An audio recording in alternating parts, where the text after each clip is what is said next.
The weird cult of Judeo-Christianity is an oxymoron found on the lips of almost all Christians, including even conservative ones. This abominable Judeo-Christianity contrivance is of a piece with the cloning of human and animal genes, or of the other alchemical mixtures of two mutually contradictory substances which we have witnessed these last few decades in the modern cauldron. The near universal approbation and currency exerted by this cockamamie term exposes at one glance the level of abysmal historical ignorance which obtains today. The Church Fathers knew of no Judeo-Christian tradition, since Judaism did not even exist before Christ.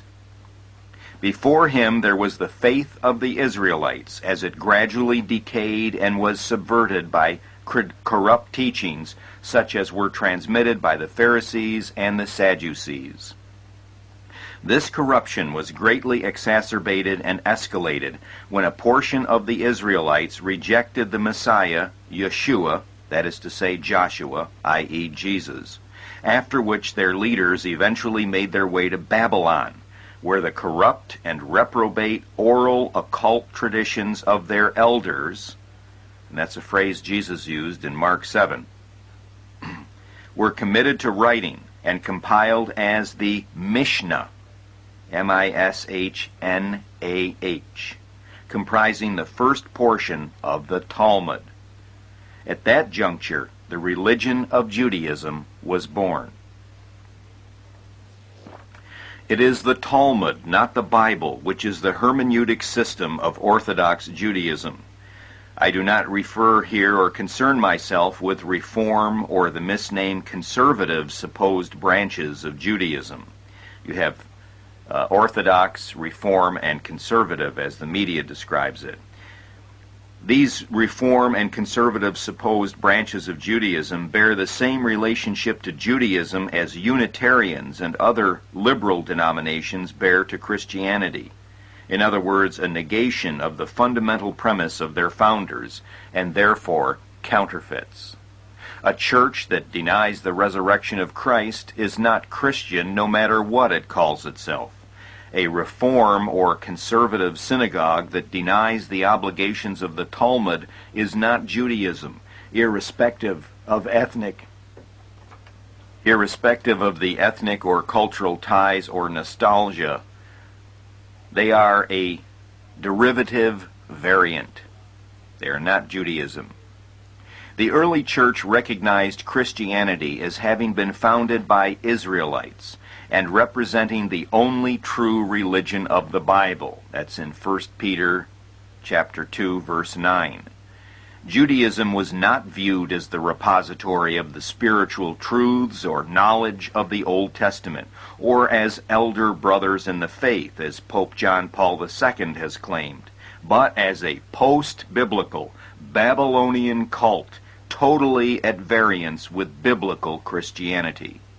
True, Jews could only be Christians, not followers of Judaism. The followers of Judaism are anti-biblical. They had to violate the Old Testament in order to reject Jesus, for the Scriptures testify of me. All Israelites who reject Jesus are impostor Jews and antichrists. Revelation 2:9, 1 John 2:22 through 23. One need only start with the historic Christian attitude towards sex and the body and contrast it with Judaism's teaching in these matters to discover a vast and unbridgeable chasm which is nowadays obstructed and falsified in a frantic effort to appease and placate Jewish power. St. Augustine, in his Tractatus Adversus Judaeos, declared Rabbinic Judaism to be the counterfeit of true Israel. Augustine declared that Judaism was, quote, Israel according to the flesh, end quote. In other words, carnal Israel.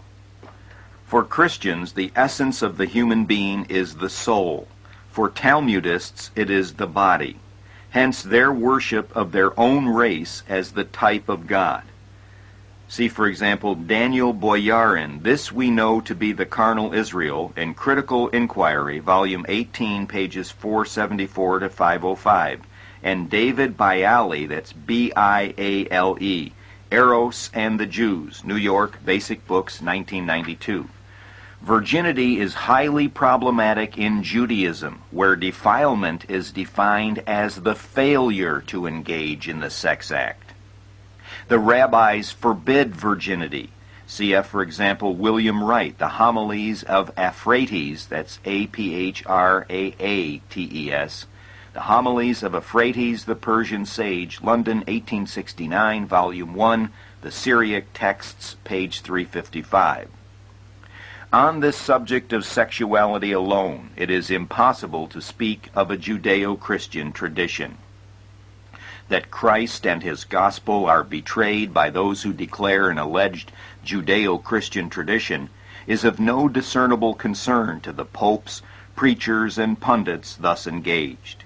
They are Jewish Pharisees in all but name, engaged in the standard modern apologetic and misinterpretation of Judaism out of quote-unquote fear of the Jews and a need to ingratiate themselves with the God of this world. St. John Chrysostom, and I quote, "The Jews disdain the beauty of virginity, which is not surprising, since they heaped ignominy on Christ himself, who was born of a virgin," end quote, from his homily on virginity.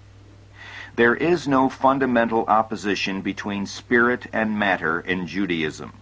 When Jesus declared in John 6 that the flesh profiteth nothing, he was violating the oral tradition of the Pharisees, and I quote, "Rabbinic anthropology differs in this respect from Christian anthropology. There is not a fundamental metaphysical opposition between body and soul," end quote, from Elon Goshen Gottstein, The Body as Image of God in Rabbinic Literature, Berkeley, California, 1991. Judaism celebrates the body to such a sordid extent that it even has a defecation prayer which every Jewish male is commanded to recite every time he relieves himself. Quote, "Blessed art thou, O Lord, who has made the human in its orifices and holes," end quote. Everything about Judaism is either a distortion or a falsification of the Old Testament, because Judaism is based on a man-made tradition that voids the Old Testament by means of a series of dispensations and loopholes. These begin with the Mishnah, the commitment to writing of the occult legends and lores of those Israelites who had preserved secret knowledge which had arisen with the worship of the golden calf, of Moloch, and similar abominations. With the rejection of their Messiah and the commitment of the formerly oral traditions to writing, these Israelites completely abandoned themselves to a perversion which had once been only a persistent underground stream polluting Israel, but after Christ's crucifixion emerged as the main ideology of those who refused to accept Jesus as their Savior. Later Talmudic rabbis styled this primary canon of written Judaism as Mishnah, because the term connotes oral tradition learned by constant repetition. The connotation is derived from the Hebrew denotation, the root shini, S-H-N-Y,